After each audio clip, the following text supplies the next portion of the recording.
आज नांदेड शहरामध्ये सणासुदीचा गोड दिवस आहे। संक्रांतीचा दिवस असल्यामुळं आज जी घटना दुर्दैवी घडलेली आहे। आजची घटना म्हणजे मोठी घटना आहे। नांदेड शहरातली महापालिकेची अंतर्गत यांची शॉपची जे आज कंस्ट्रक्शन काम चालू आहे महापालिकेचं, त्याच्यामध्ये जे आज पूर्ण 5-6 घरं जे ढसळत आहेत आणि त्याच्यात दुर्दैवी हानी झाली नाही, मात्र नुकसान 100% त्यांचं झालेलं आहे। आणि शासन 100% याच्यावर चौकशी करून कोण दोषी कोण आहे त्याच्यावर कारवाई करण्यात येईल आणि 100% जे दोषी असेल त्याच्यावर 100% कारवाई होईल।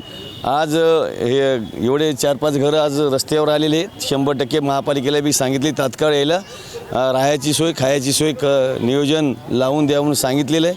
100% त्यांची सोय होईल आणि शासन त्याला 100% मदत करेल।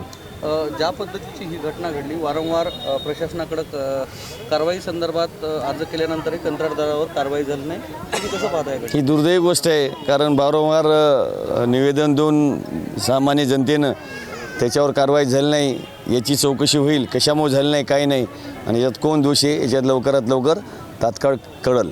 पक्षाकडून तुम्ही काही त्यांना तात्काळ मदत वगैरे केलेली आहे? पक्षाकडून आता पक्षाला कळविलेलं आहे, तात्काळ जे आहे ते 100% त्यांचं नियोजन लावलेलं आहे। आपण आमदार आहात, या भागाचा मी आमदार आहे, मी माझं कर्तव्य आहे माझं त्याला मदत करणं।